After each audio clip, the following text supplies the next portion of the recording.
مولا علی کعبے میں کیوں پیدا ہوئے؟ علی جہاں پیدا ہوئے وہی ہمارے لیے کعبہ ہے. ہماری آخری سانس آئے تو عشق علی پر آئے.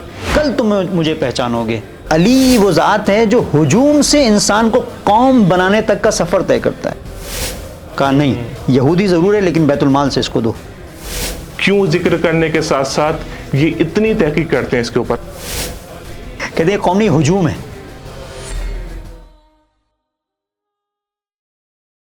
اعوذ باللہ من الشیطان الرجیم، بسم اللہ الرحمن الرحیم. النظر الی وجہ علی عبادہ وذکرہ عبادہ.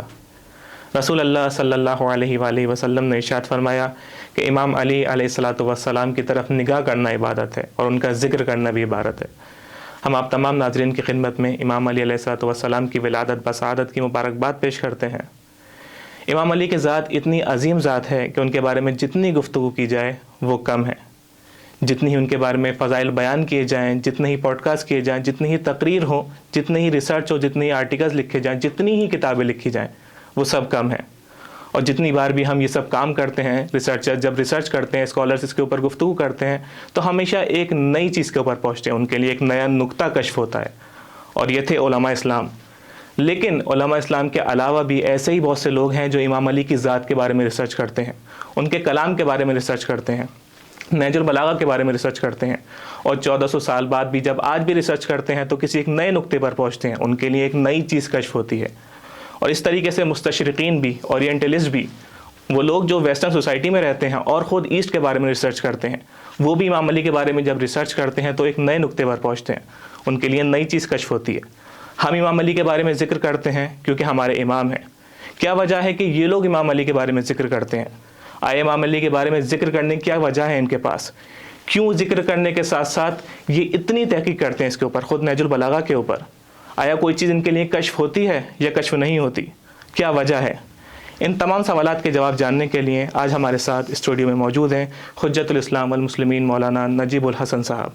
آئیے مولانا کے ساتھ گفتگو شروع کرتے ہیں. السلام علیکم ورحمۃ اللہ. آپ کیسے؟ خیریت سے؟ ورنہ آج کا جو موضوع ہے وہ خود موضوع شروع کرنے سے پہلے ایک سوال وہ یہ ہے کہ ہم جیسے امام علی کے بارے میں نئی نئی فضیلت سنتے ہیں تو ہمارے لیے ہمیشہ ایک نئی چیز آتی ہے نکل کر، اور جتنے ہم بڑے ہوتے جاتے ہیں نئی نئی چیزیں ہمیں پتہ چلتی جاتی ہیں. لیکن اس کے ساتھ ساتھ کچھ ایسے ڈاؤٹس ہیں جو ہمارے لیے آنے شروع ہو جاتے ہیں. اب یہ ڈاؤٹس پہلے سے تھے یا کیونکہ سوشل میڈیا ابھی آیا اس لیے ہمارے سامنے آنے پیش ہوئے ہیں؟ جس میں سے ایک ڈاؤٹ یہ ہے کہ امام علیہ الصلوۃ والسلام کی ولادت خود کعبے کے اندر نہیں ہوئی، بیت اللہ کے باہر ہوئی ہے، یا پھر اگر کعبے کے اندر ہوئی بھی ہے تو خود کعبے کے اندر ولادت ہونا ایسی کون سی سعادت رکھتا ہے؟ اور اگر سعادت رکھتا بھی ہے تو پھر رسول اللہ کی ولادت کیوں نہیں ہوئی؟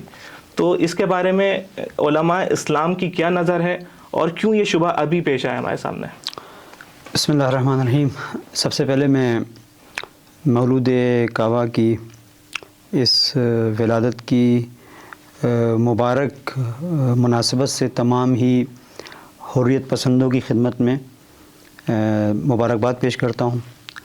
تمام ان لوگوں کی خدمت میں کہ جن کے سینے میں ایک دل دھڑک رہا ہے، پتھر نہیں ہے، جہاں پہ بھی پتھر نہیں ہے وہاں جھکاؤ ہے ذات علی ابن ابی طالب علیہ السلام کی طرف. یہ جو مسئلہ ہے یہ آج کا نہیں ہے، ٹھیک ہے. آج چونکہ سوشل میڈیا ہے اور ایسے پلیٹ فارم ہیں جہاں پر ہم تبادل افکار کرتے ہیں، اپنی فکر کو دوسروں تک پہنچاتے ہیں، ایک دوسرے کے ساتھ ہمارا تعلق جڑتا ہے، دسترسی ہماری پیدا ہو جاتی ہے.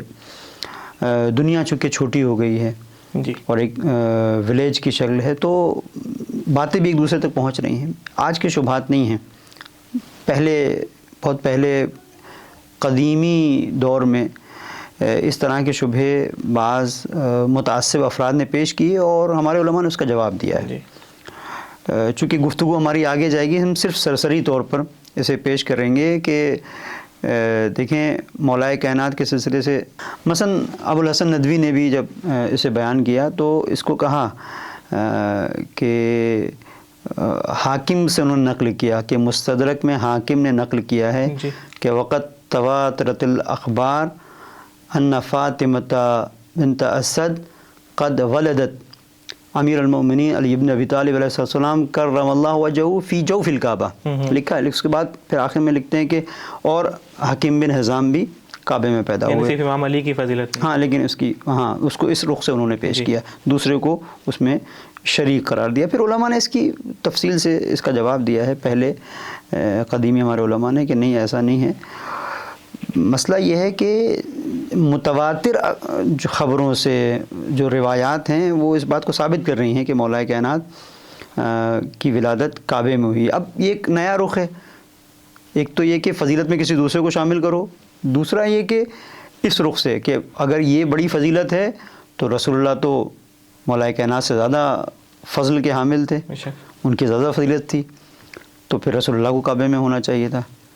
وہ اس کا بھی الگ الگ انداز سے جواب دیا. میں ایک جملے میں کہوں کہ دیکھیں اس طرح کی فضیلتیں جو ہیں یہ خصائص کو بیان کرتی ہیں, جیسے خصائص امیر المومنین علی بن ابی طالب علیہ السلام, نسائی نے بھی لکھی.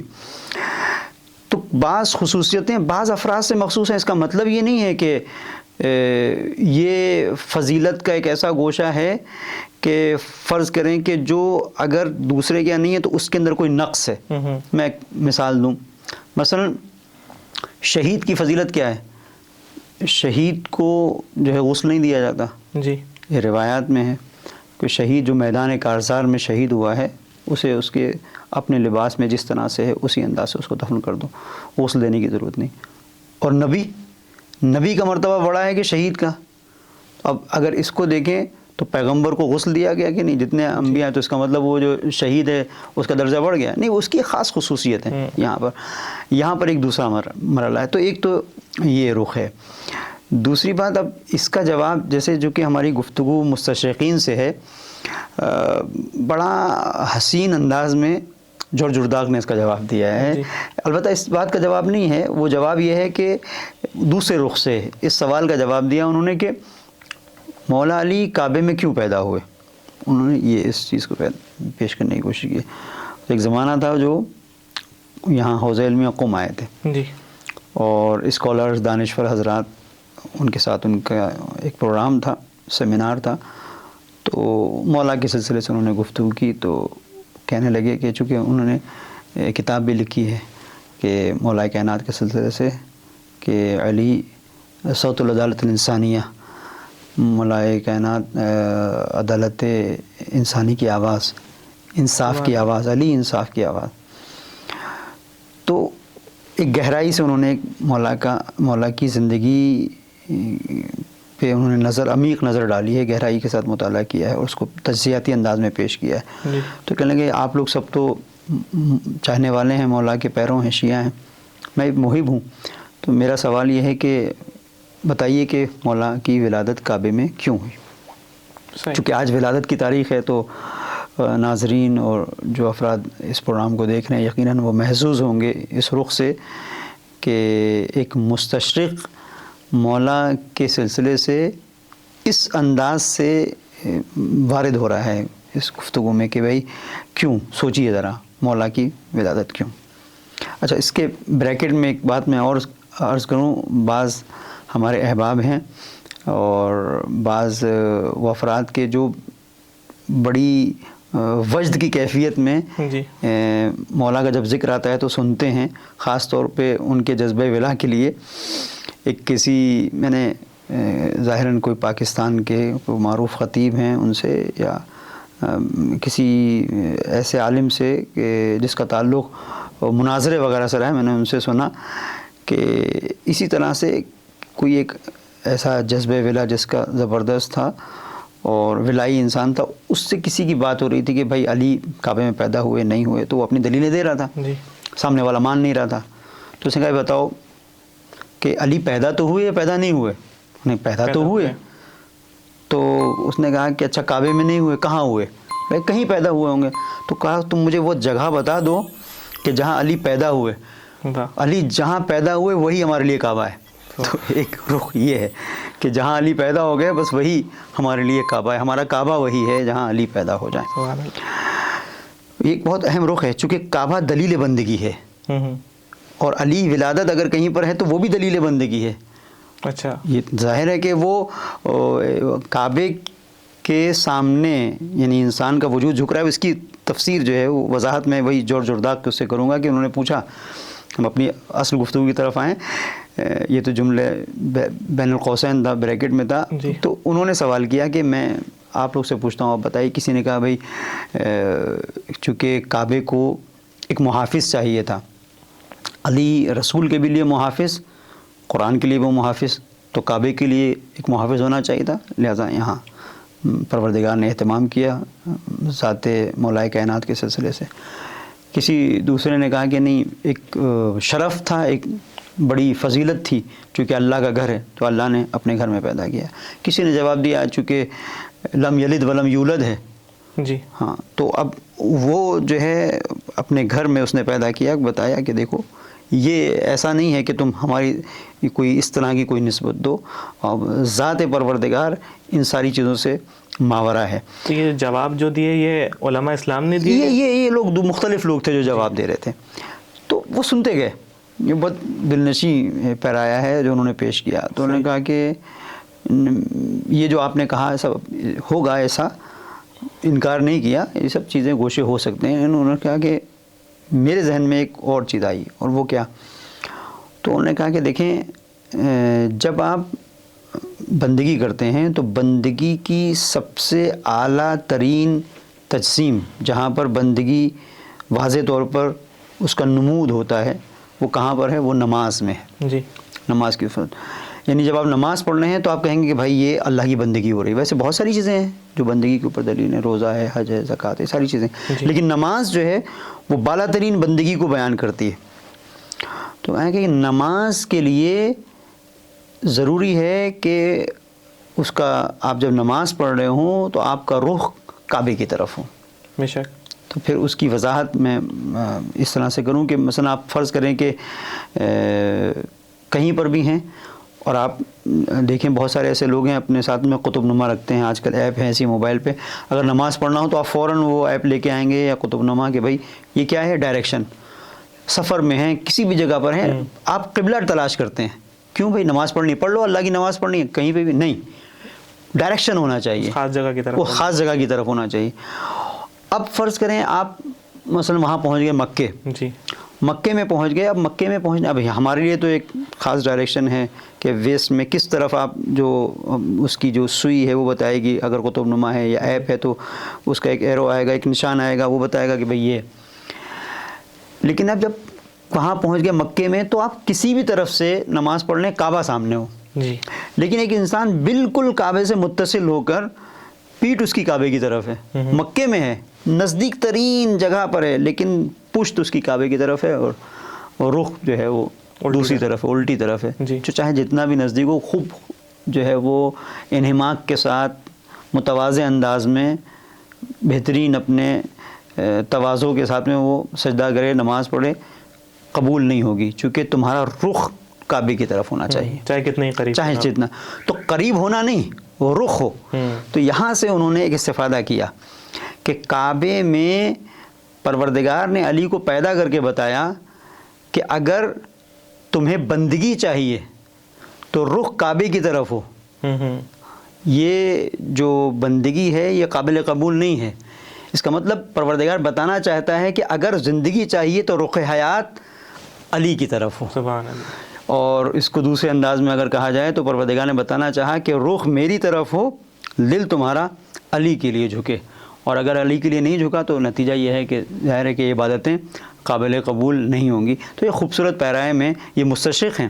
یہ آپ جو مستشرق بتا رہے ہیں، جس کو انگریزی میں بولے تو اورینٹلسٹ، تو ان کا ہوتے کیا ہے ہمارے ویورز کے لیے بتا. آپ نے اپنی ہی گفتگو میں چونکہ بہت شارٹ میں آپ نے بہت تیزی کے ساتھ خوبصورت انداز میں اس کو بیان کر دیا تھا کہ جو مشرق کے سلسلے سے جو گفتگو کرتے ہیں اور تحقیق کرتے ہیں وہ افراد جو مغربی سرزمینوں پر رہتے ہیں اور شرق کے بارے میں آ کر انہوں نے تجزیہ کیا، تحقیق کی، اپنے مطالعے کے نچوڑ کو پیش کیا. خاص طور پر ایک اصطلاح بن گئی ہے شرق شناسی سے متعلق، مستشرق اسے کہا جاتا ہے جو ویسٹ میں رہتے ہوئے وہ اسکالرز، وہ دانشور حضرات جو آ کر مشرق کی سرزمین کے سلسلے سے اور خاص طور پر دین اسلام کے بارے میں جو گفتگو کرتے ہیں، مذہب کو لے کر، اس کے فلسفے کو لے کر، نظریات کو لے کر، افکار کو لے کر، تاریخ کو لے کر، ادب کو لے کر، لٹریچر کو لے کر. تو انہیں ہم مستشرق کہتے ہیں. یہ خود مسلمان ہوتے ہیں؟ نہیں، ان میں ضروری نہیں ہے کہ مسلمان ہوں. یہ اصل مسلمان نہیں ہوتے ہیں. یہ وہ افراد ہیں، مثلا زیادہ تر جو اب ہماری جو گفتگو ہوگی وہ افراد ہیں کہ جو مسلمان نہیں ہیں لیکن مسلمانوں کے بارے میں پھر یہ پوری خود استشراق کی ایک بحث ہے کہ کیوں ایسا کرتے ہیں، کیوں اس طرح کی چیزوں کو وہ اس پر اتنی توجہ کرتے ہیں.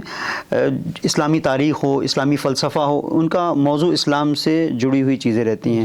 مذہبی عقائد ہوں، ان کو سمجھنے کی کوشش کرتے ہیں. تو جس طریقے سے مذہب سے متعلق ان کی بات ہے، فلسفے سے متعلق ادبیات، لٹریچر، اسی طریقے سے مستشرقین نے مولا کائنات امیر المومنین علی بن ابی طالب علیہ السلام کی ذات کو سمجھنے کے لیے دو طرح کے افراد ہیں. کچھ وہ افراد ہیں کہ جو ایک خاص مقصد لے کے چلتے ہیں. صحیح. وہ مطالعہ کرتے ہیں، وہ تحقیق کرتے ہیں، لیکن ان کے پیچھے بیک گراؤنڈ میں بہت سارے کچھ ان کے فوائد ہوتے ہیں. اس کے تحت ان ساری فکروں کو، جو ان کی عرق ریزیاں ہوتی ہیں، جو ان کا حاصل مطالعہ ہوتا ہے، اسے ان کے حوالے کرتے ہیں. کچھ وہ افراد ہیں جو منصفانہ انداز میں سمجھنا چاہتے ہیں، اسے پیش کرتے ہیں نیوٹرل ہو کر. جی. تو یہ میں اپنے اگلے سوال کی طرف آ گیا ہوں کہ خود ہمارا ٹاپک خود امام علی علیہ الصلوۃ والسلام ہے. تو اگر ہم مستشرقین کو دیکھیں، اور کیونکہ امام علی کے بارے میں ریسرچ کرتے ہیں، تو یہ خود امام علی کی خصوصیات کے بارے میں جب ریسرچ کرتے تو کس طریقے سے تقسیم کرتے ہیں ان چیزوں کو، کس طریقے سے گفتگو ہوتی ہے؟ دیکھیں، مستشرقین نے بہت وسیع انداز میں گفتگو کی ہے. صحیح. مختلف مباحث ہیں ان کے، اسلامی تاریخ کے بارے میں، اسلامی فلسفے، تہذیب، لٹریچر، عادات و رسوم، سبھی چیزوں کے بارے میں. پھر ذات مولا کائنات امیر المومنین علی بن ابی طالب علیہ السلام. اب اس میں انہوں نے جو اگر ہم اس کی ابواب بندی کریں، باب کریں، تو سب سے پہلا جو مرحلہ ہے جسے ان لوگوں نے سب سے پہلا محور جسے پیش کیا ہے، مولا کائنات کا علم ہے. جی. علم علی بن ابی طالب علیہ السلام. اس میں جو ان کا ماخذ قرار پائے ہیں وہ مولا کے خطبات ہیں. صحیح. مولا کے خطوط ہیں، خود نہج البلاغہ ہے. اس نہج البلاغہ کو اسلامی فلسفے کے ساتھ میں انہوں نے جوڑ کے پیش کرنے کی کوشش کی ہے، اور خاص طور پر ادبی پیرائے میں کہ ایک ادب کا ایک شاہکار ہے. ہم انشاءاللہ اس کی آگے وضاحت کریں گے، ابھی صرف ہم ابواب کو رکھ رہے ہیں. پھر مولا کائنات کے سلسلے سے آپ کی سیاسی بصیرت اور قیادت، اس کو پیش کیا ہے کہ مولا کائنات ایک منفرد ایسے سیاسی رہنما ہیں کہ جنہوں نے اپنی حکومت کے دوران اصولوں کا سودا نہیں کیا. اس کو مجموعی طور پر جو مستشرقین نے بیان کیا ہے، میں اسے پیش کر رہا ہوں. اصولوں کا سودا نہیں کیا، اور اپنی حکومت کی پالیسی کو اسلامی اصولوں سے سازگار قرار دیا. ہمارے جب بھی ایسا ہوتا ہے کہ حکومت ہوتی ہے تو لوگ دیکھتے ہیں کہ بھئی عوام کا مزاج کیا ہے، جی، کس طرف جا رہی ہے. تو ان کے اندر مثلا جو ان کی پالیسی ہوتی ہے اس کی حساب سے اب آگے جا کر یہ حکومت ہماری مثلا نہیں چلے گی، ووٹ نہیں دیں گے، نہیں مانیں گے، کیا کریں گے، تو ہم اسی کے اعتبار سے سودا کر لیتے ہیں. یا حکومت کو باقی رکھنے کے لیے پھر ان کی پالیسیاں وہ ہوتی ہیں جو ان کا تعلق عوام کو فائدے سے نہیں ہوتا ہے. ان کا یہ ہوتا ہے کہ آپ کا تخت کیسے بچے گا.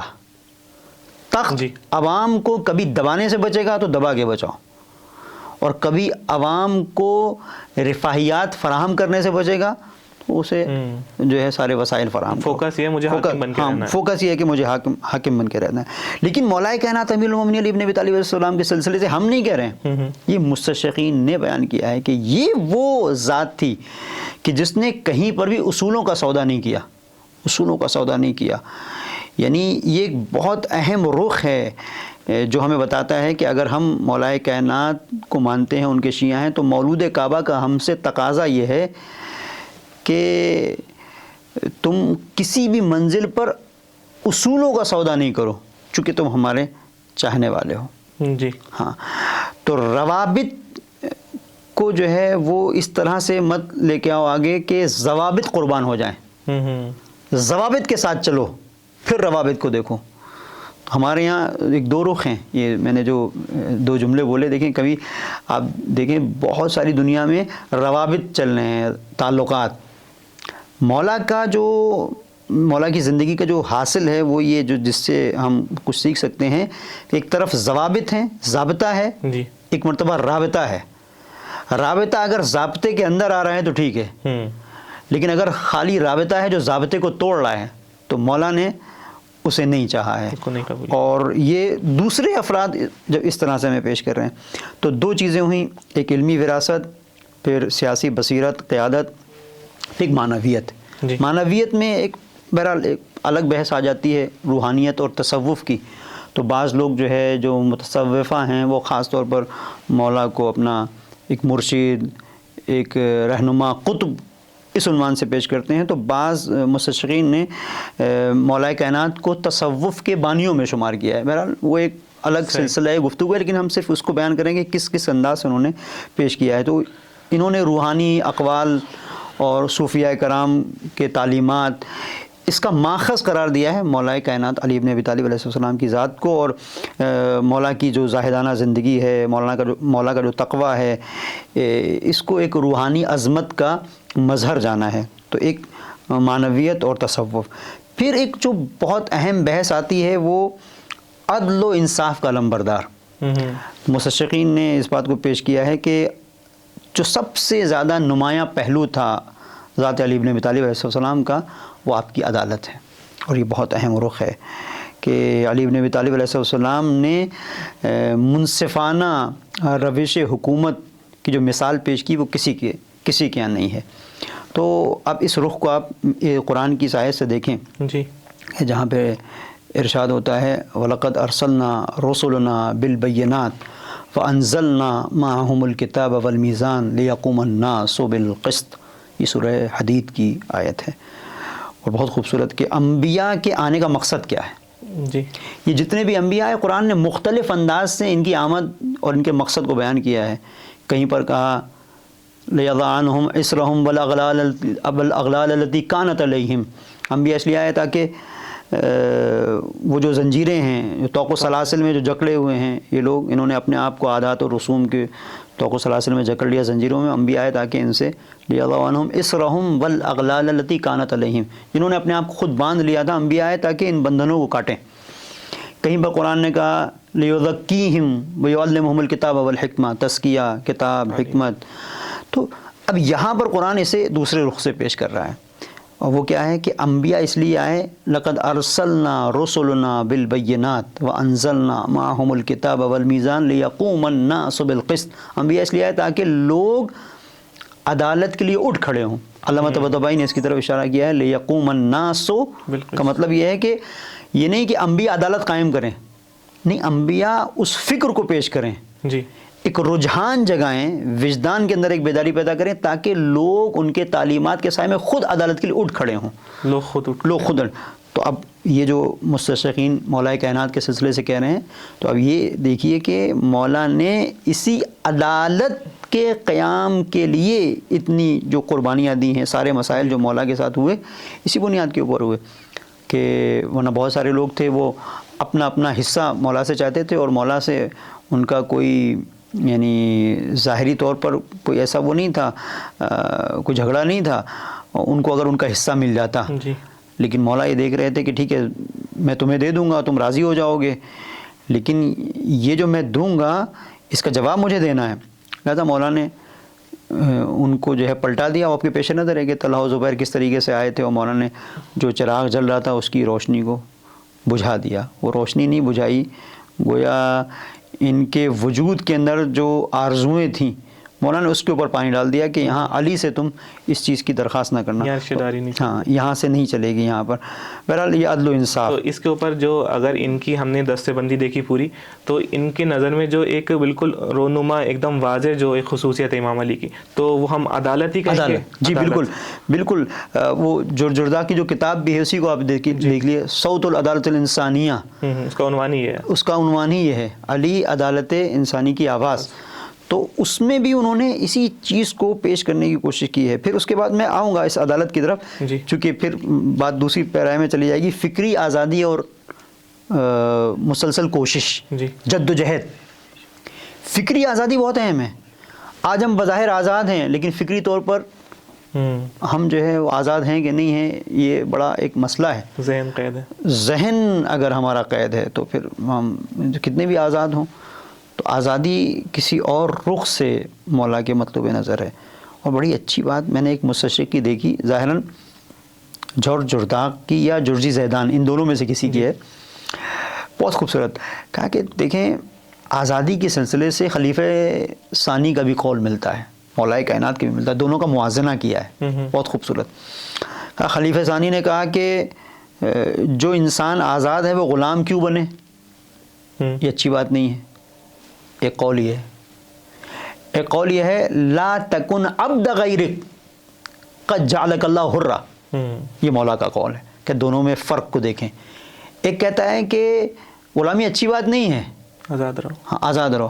ایک کہتا ہے لا تکن عبد غیرک، تم دوسرے کے غلام مت بنو، قد جعلک اللہ حرا، پروردگار نے تمہیں آزاد ہی بنایا، یعنی تم انسان اگر ہو تو اسی وقت ہو جب تم آزاد ہو، جو تمہارے وجود کے اندر حریت ہے۔ تو ان دونوں کا انہوں نے یعنی انسان ہونا یعنی آزاد ہونا، یعنی آزاد ہونا، یعنی جب تک آزادی نہیں ہے تو ایک انسان جو چاہتا ہے جہاں پر، اب دیکھیں ایک انسان پروردگار نے ایسے خلیفۃ اللہ، جی یعنی ہم جو بھی ہیں جتنے بھی انسان ہیں یہ اللہ کی جانب سے ایک پوری تفصیلی بحث ہے، اس کی طرف میں نہیں جانا تھا کہ اشارتاً سب کے سب نمائندہ الہی ہیں۔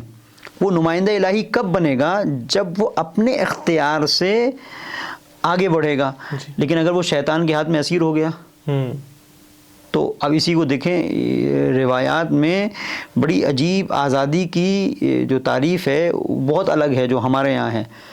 روایت کہتی ہے من ترک الشہوات کان حرا، جو شہوتوں کو ترک کر دے وہ آزاد ہے۔ ہمارے یہاں کیا ہے کہ جس کے ہاتھ میں مثال کے طور پر کوئی ہتھ کڑی نہ ہو، وہ جیل میں نہ ہو۔ روایت کہتی ہے کہ ہو سکتا ہے کہ ہتھ کڑی نہ ہو، جیل میں ایک انسان فرض کریں کہ نہیں ہے، اس کے بعد بھی وہ غلام ہے، دیکھو کہ وہ شہوتوں کا اسیر ہے کہ نہیں۔ دین دونوں چیزوں کو دیکھتا ہے، ایک ظاہری آزادی ہے، باطنی آزادی ہے۔ خیر تو مولا نے اس کی طرف اشارہ کیا، پھر معنوی آزادی کی طرف، معنوی آزادی کی طرف اشارہ کیا۔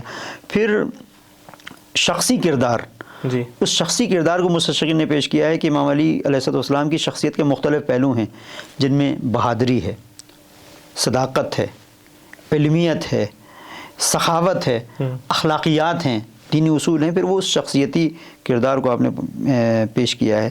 اس میں اب مختلف مستشرقین کے الگ الگ اقوال ہیں جنہوں نے مولا کائنات امیر المومنین علی بن ابی طالب علیہ السلام کی شخصیت کے ایک الگ الگ پہلو کو اپنے خاص الفاظ میں پیش کرنے کی کوشش کی ہے۔ مثلا میں دو تین طرف اشارہ کروں کہ ایڈورڈ گرانویل براؤن کر کے ایک مستشرق ہیں، انہوں نے کہا کہ تاریخ اسلامی کا جب ہم اہم ترین عنصر تلاش کریں گے جی تو ہماری نگاہیں جا کر ٹھہر جائیں گی مولا کائنات کی طرف، اہم پلر تاریخ اسلام کا، ذات علی بن ابی طالب۔ کیوں؟ کہتے ہیں کہ انصاف، بہادری، شجاعت، علم، ان تمام چیزوں کا مظہر اگر کوئی ذات ہے تو ذات علی بن ابی طالب علیہ السلام ہے۔ تو اور پھر کہتے ہیں کہ ایک مثالی حکمراں کے طور پر ہم علی بن ابی طالب علیہ السلام کو دیکھتے ہیں کہ علی کی زندگی میں اسلامی زندگی کا نمایاں پہلو ہے۔ ذات علی بن ابی طالب یعنی اسلامی زندگی، اسلامی طرز حیات، یعنی علی کی زندگی، علی کی زندگی یہ ایک منفرد مقام کی حامل ہے۔ اور پھر اس کو پیش کرتے ہیں کہ انصاف پر مبنی حکمرانی کے اصول، اسے اگر کسی نے متعارف کرایا ہے تو ذات علی بن ابی طالب علیہ السلام ہے۔ پھر ایک اور مستشرق ہیں جوزف کر کے، تو انہوں نے کہا کہ میں نے اسلامی فقہ اور اسلامی قانون کا میں نے مطالعہ کیا، تو اسلامی فقہ اور قانون کے تناظر میں جب میں نے ذات علی بن ابی طالب علیہ السلام کو دیکھا تو اسلامی قانون کی تشکیل میں اس شخصیت کی جو خدمات ہیں اس کو ہم فراموش نہیں کر سکتے ہیں، چونکہ مولا نے جو فیصلے کیے، جی جو قضاوت کی اور جو اصول قضاوت ہیں، ان میں ایک درخشاں باب ہے جو مولا نے رقم کیا ہے، وہ کہیں ہمیں اور نظر نہیں آئے گا۔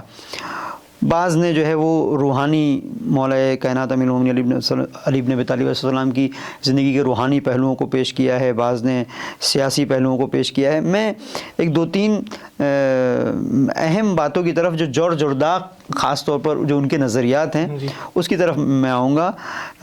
جورج جرداق نے کہا کہ خصوصیت کیا تھی مولا کائنات کی، اسے ہم آج بھی دیکھیں۔ مولا کی خصوصیت جورج جرداق کہتے ہیں کہ یہ تھی کہ آپ ہمیشہ، ایک تو آپ کی حکومت انصاف کی بنیادوں پر قائم تھی، ہمیشہ مظلوموں کی آپ نے حمایت کی، ہمیشہ ظالموں کے ساتھ آپ کا تصادم رہا. صحیح. اور یہی ہم مولا کی وصیت میں بھی دیکھتے ہیں، کونا للظالم خصما وللمظلوم عونا. ظالم کون ہے یہ مت دیکھنا، مظلوم کون ہے یہ مت دیکھنا، ساتھ دینا، کس قبیلے سے ہے، کس رنگ سے ہے، کس نسل ہے، کس مذہب. تو یہ بنیادی تعلیمات جورج زرداق اسی کو پیش کرتے ہیں کہ ہمیشہ آج ہم دیکھتے ہیں کہ تنہا ذات جو دنیا میں مظلوموں کے ساتھ کھڑی ہوئی ہے ذات علی ابن ابی طالب. پھر جورج زرداق نے مولا کے سلسلے سے کہا کہ انسانی حقوق کے علمبردار. آج حقوق انسانی کا نعرہ لگانے والے بہت ہیں، کھوکھلا نعرہ لگاتے ہیں اپنے مفادات کے لیے، لیکن مولا نے نعرہ نہیں لگایا، پہلے کام کیا. مثلا آج آپ دیکھیں کہ بھئی فلاں جگہ پر وہ خاص افراد ہیں، ان تک سہولیات زندگی نہیں پہنچ رہی ہیں، ان کے لیے ریزرویشن ہونا چاہیے، ان کے لیے یہ ہونا چاہیے. مولا کہنا تھا، نعرہ نہیں دیا. آج آپ دیکھیں کہ ہمارے ہاں جب ایک جاب انسان کرتا ہے تو ایک ایج کے اس حصے میں جاتا ہے، کہتے ہیں بھائی اب یہ نہیں کر سکتا، ریٹائر ہو گئے تو اب ان کو پینشن ملے گی. آپ دیکھیں تاریخ میں جا کر کہ یہ بڑی عجیب چیز ہے کہ اگر گہرائی سے ہم غور کریں گے تو پائیں گے کہ اولین فرد جس نے اس تصور کو پیش کیا کہ ایک انسان جو جب توانائی تھی اور کام کر رہا تھا تب تم اسے کچھ دے رہے تھے، اب اس کے پاس توانائی نہیں ہے تو اسے ایسے ہی چھوڑ دیا جائے، تو پہلا تصور نہیں، اسے کچھ دیا جائے. یہ کہاں پر ہے؟ جہاں ایک یہودی تھا ایسے وہ مانگ رہا تھا. تو مولا نے پوچھا کہ بھئی یہ کیا ہے؟ تو مولا یہ تو یہودی ہے. تو پھر یہودی ہے تو کیا ہوا؟ اس کی ضرورتیں تو ہیں. اب دو نظریات ہیں. ایک نظریہ یہ ہے کہ اگر کوئی ضرورت مند ہے تو اسے مذہب کی عینک سے دیکھو. یہ دوسروں کا مت میں نظر ہے، علی کا نہیں ہے. مولا کائنات آج مولود کعبہ، ان کی نظر یہ ہے کہ اگر کوئی یہودی بھی ہے تو انسان تو ہے، اس کی ضرورت تو ہے، تو ضرورت کو مذہب سے ماورا کا نہیں. یہودی ضرور ہے لیکن بیت المال سے اس کو دو، کوئی بھی ہو لیکن ضرورت ہے، ضرورت ہے. جیسے وہاں مظلوم کے لیے کہا، وہاں مظلوم کے لیے کہا، ضرورت کے مطابق. پھر جورج زرداق جو ہے مولا کے علم و حکمت کو پیش کرتے ہیں، اخلاقی عظمت کو پیش کرتے ہیں. ان ساری چیزوں کو جورج زرداق نے پیش کیا. ایک بڑی زبردست بات کہی ہے ایک جنرل سر پرسی سائکس کہہ کے، سائکس یہ ایک ہیں مستشرق، تو کہتے ہیں کہ مولا کائنات کا کمال یہ تھا کہ جو خلفاء تھے، خلفاء کے درمیان بھی جو شہرت تھی وہ مولا کائنات کی دوسروں سے منفرد شہرت تھی. اور کس سلسلے سے تھی؟ اس سلسلے سے تھی کہ اپنے زیر دستوں پر گہری نظر رکھتے تھے. ہمارے یہاں کیا ہے، جو اوپر جا رہے ہیں لوگ ان کو دیکھتے ہیں، نیچے لوگ نہیں دیکھتے. مولا کائنات کی خصوصیت تھی کہ نیچے دیکھتے تھے. سفیروں کی جو نمائندے ہوتے تھے ان کی سفارشات مولا کے اوپر اثر نہیں کرتی تھی. یعنی کہ یہ مولا ان کے لیے وہ کر دیے، ان کے لیے انہوں نے استحقاق دیکھتے تھے کہ اس کے اندر کتنی صلاحیت پائی جاتی ہے، کتنا استحقاق ہے، وہ دیکھتے تھے. کہیں پر اگر کسی کو رکھنا ہے تو صلاحیت دیکھتے تھے، ضرورت مند ہے تو استحقاق دیکھتے تھے. استحقاق کے مطابق وہ تحفے تحائف، یہی مستشرق ہیں جو کہہ رہے ہیں، تحفے تحائف مولا کے پاس آتے تھے، قبول نہیں کرتے تھے، تحفے تحائف کو قبول نہیں کرتے تھے.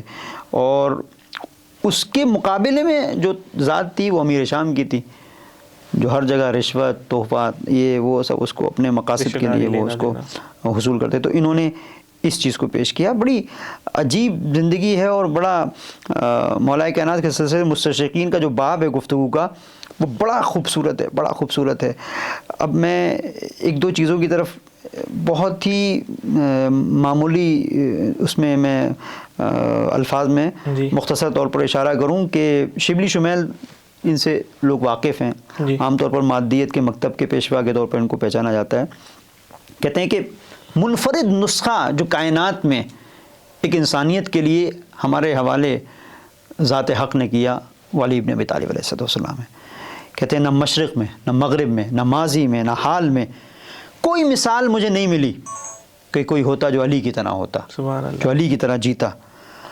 اب یہاں سے آپ دیکھیں، کہتے ہیں کہ یہ جو دوسرا ایک خلیل جبران ہے ظاہراً، ہاں جبران، خلیل جبران مسیحی مصنف ہیں. کہتے ہیں کہ میرا ماننا ہے کہ ابو طالب کا بیٹا وہ پہلا عرب تھا جو ایک وسیع روح کے ساتھ متصل ہوا، بڑی وسیع روح تھی، اور اس نے جو گفتگو کی، اس کی گفتگو کی گونج آج پورے عالم انسانیت میں سنائی دیتی ہے، اور وہ گفتگو جو علی نے کی ہے کہیں ہمیں نظر نہیں آتی۔ کہتے ہیں کہ کہیں آپ نے نہیں سنی ہوگی وہ گفتگو جو مولا کائنات نے کی ہے۔ وہ اس دنیا سے چلے گئے، لیکن یہ بہت اہم رخ ہے، کہتے ہیں خلیل جبران کہتے ہیں وہ دنیا سے چلے گئے لیکن اپنی رسالت کو پہنچا گئے، اپنی ذمہ داری کو پہنچا گئے۔ وہ کیا ہے؟ عدالت انسانی۔ سبحان اللہ۔ عدالت انسانی، انصاف کا پرچم، وہ نمایاں خصوصیت انہوں نے دنیا سے آنکھیں بند کر لیں، اور بالکل ویسے ہی جیسے انبیاء قوموں میں مبعوث ہوتے تھے اور تعلیمات کو پہنچاتے تھے، مولا کائنات ایسے لوگوں کے درمیان میں آئے جو مولا کائنات کو نہیں سمجھ سکے، اور یہ لوگ اس لائق ہی نہیں تھے کہ علی جیسا شخص ان کے درمیان میں ہوتا۔ یہ لوگ اس لائق ہی نہیں تھے۔ تو کہتے ہیں کہ ایسے وقت میں مولا ظاہر ہوئے، یہ خلیل جبران ایسے وقت میں ظاہر ہوئے کہ جو ان کے لیے نہیں تھا، جو ان کے لیے نہیں تھا۔ پھر کہتے ہیں کہ شاید خدا کی اس میں کوئی حکمت ہو، خدا کا ایک خاص اس میں انداز ہو کہ مولا کائنات علی بن ابی طالب علیہ السلام کو پروردگار نے اس خاص زمانے میں، جو ناقدرہ زمانہ تھا جس نے قدر نہیں کی۔ ظاہراً کافی طولانی گفتگو ہوئی۔ ایک مقام پر اسی طرح سے گفتگو کرتے ہوئے جورج ہرداق نے اس انداز سے کہا کہ عجیب ذات ہے، ایک دریا ہے، اس کے اندر تلاطم پیدا ہوتا ہے، ایک حوض ہے، کبھی وہ متلاطم ہو جاتا ہے، کبھی کسی ندی کے اندر طوفان آ جاتا ہے، کبھی کسی نہر کے اندر ایک جو ہے ابال آ جاتا ہے۔ کہتے ہیں کہ تنہا میں نے علی کا دل دیکھا جو اتنا بڑا سمندر تھا جہاں پہ کہیں پہ تلاطم نہیں ہے، جہاں پہ کہیں پہ تلاطم، ٹھہراؤ ہے۔ یہ ٹھہراؤ توحید کی بنیاد کے اوپر ہے۔ یہ جو آپ نے سب بیان فرمایا، تو یہ اتنے فضائل اور اتنے پرمعنی گفتگو، یہ خود علماء اسلام نہیں ہے بلکہ مستشرقین سب مستشرقین۔ کیا وجہ ہے کہ یہ گفتگو کرتے ہیں اس طریقے سے؟ یعنی صرف شخصیت ہونے کی وجہ سے، یا کوئی اور اس کے اندر چیز پائی جاتی ہے؟ یہ دیکھتے ہیں کہ اور کہیں یہ چیز ملی ہی نہیں۔ یہ ذات علی بن ابی طالب، اس میں مسئلہ یہ ہے کہ یہ لوگ سوچتے ہیں۔ اب میں آپ کی خدمت میں عرض کروں کہ ایک ظاہراً سی وران کر کے ایک رائٹر نے، انہوں نے ایک جگہ ایک بات کہی، کہتے ہیں کہ ہمارے یہاں جو ایک بڑی پریشانی ہے ہمارے سماج اور ہمارے معاشرے میں، وہ یہ ہے کہ ہم قوم نہیں ہیں۔ وہ ایک عجیب گفتگو ہے، ہم قوم ہیں ہی نہیں۔ اچھا، قوم نہیں ہے۔ قوموں کا جو ہے وہ عروج ہوتا ہے، قوموں کا عروج ہوتا ہے، اور قوم زوال کا شکار بھی ہوتی ہے، لیکن ہم تو قوم ہیں ہی نہیں، ہمارے عروج ہے نا زوال، ہم تو پڑے ہوئے ہیں جیسے پتھر کی طرح۔ صحیح ہے۔ تو یہ گفتگو ہے، بڑی خوبصورت ہے، شہید مطہری نے بھی گفتگو، میں اس کی طرف نہیں جاؤں گا، تو ان کی ایک بات کی طرف اشارہ کر رہا ہوں۔ پھر یہ کیا ہے؟ یہ جو اس میں ہم لوگ جو رہتے ہیں اس دنیا میں، جیسے ہم بر صغیر کہیں یا مشرق کہیں، مشرقی سرزمین پر یہ جو لوگ ہیں، یہ کون لوگ ہیں؟ کہتے ہیں یہ قوم نہیں ہے۔ بڑی عجیب، کہتے ہیں یہ قوم نہیں، ہجوم ہے۔ اچھا، ہجوم الگ ہوتا ہے اور قوم الگ ہوتی ہے۔ کیسے ہجوم کیا ہے؟ یہ ہجوم کبھی تالیاں بجاتا ہے، کبھی کودتا ہے، کبھی ناچتا ہے، کبھی ہجوم روتا ہے کسی کے مرنے پر، گریا کرتے ہیں، کبھی جو ہے وہ کسی کے اوپر مثال کے طور پر برستا ہے، لعنت بھیجتا ہے، ملامت کرتا ہے کسی کی، کبھی اچانک کسی کی تعریف کرنے لگتا ہے، سر پہ چڑھا لیتا ہے، تنقید کبھی کسی کی برداشت نہیں کرتا۔ یہ ساری یہ ہجوم ہے، یہ ہجوم ہے۔ قوم یہ بن سکتا ہے ہجوم کے نہیں، تو قوم بننے کی صلاحیت ہے کہ اس کو کہتے ہیں کہ اس لیے ہجوم ہے، اس جملے کو پیش کرتے ہیں، اس لیے ہجوم ہے کہ یہ سوچنے سے آ رہی ہے۔ جب انسان سوچے گا تو قوم بنے گا، اور سوچے گا تو انسان بنے گا۔ مولا کائنات امیر المومنین علی بن ابی طالب علیہ السلام کی زندگی ہے، وہ ہمیں سوچنے پر مجبور کرتی ہے۔ غدن ترون ایامی وَيُكْشَفُ لَكُمْ عَنْ سَرَائِرِ، کل تم مجھے پہچانو گے، کل تمہیں پتہ چلے گا کہ میرے اسرار کیا تھے، کل تمہیں پتہ چلے گا۔ تو یہ سوچنے پر مجبور کرتا ہے، انسان سوچتا ہے۔ تو علی وہ ذات ہے جو ہجوم سے انسان کو قوم بنانے تک کا سفر طے کرتا ہے، اور اس سفر میں ہمارے لیے بہت معاون ہے نہج البلاغہ، نہج البلاغہ، کہ جس کے لیے بہت خوبصورت رہبر انقلاب اسلامی نے ایک جگہ پہ کہا کہ بہت حسین بات ہے. کہتے ہیں کہ ایک مریض انسان بیمار وہ تڑپ رہا ہے, پریشان ہے دوا سے, کہ اس کو دوا چاہیے, درد سے تڑپ رہا ہے, درد سے ایک مریض انسان تڑپ رہا ہے, بیمار ہے, وہ پریشان ہے, اس کو اب دوا چاہیے, اس کا پورا وجود کہہ رہا ہے دوا چاہیے, اور دوا سامنے ہے جی, لیکن اس نے الماری میں بند کر رکھی ہے, کھولنا نہیں چاہتا. الماری کھولے گا تو دوا ملے گی. جی, کہتے ہیں کہ یہ ایک انسان ہے, اسے آپ کیا کہیں گے, دیوانگی.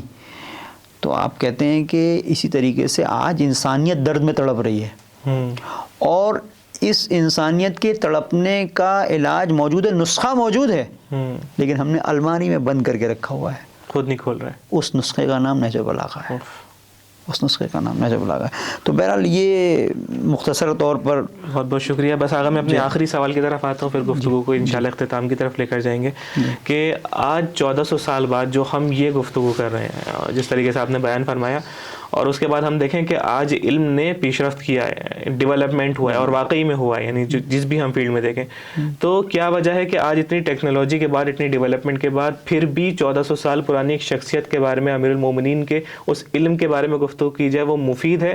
اس کے بارے میں مستشرین کی کیا نظر ہے؟ جی بالکل, دیکھیں بہت اہم سوال ہے. اس کو بہت مختصر انداز میں اگر دو چند جملوں میں اگر کہا جائے, 2-4 جملوں میں, تو یہ ہے کہ دیکھیں زمانہ جب بدلتا ہے تو زمانے میں جب پیش رفت ہوتی ہے, ٹیکنالوجی جب آگے جاتی ہے, تو رہن سہن, گھر, سواریاں, کھانے پکانے کی چیزیں, جی, ان میں تبدیلی آتی ہے.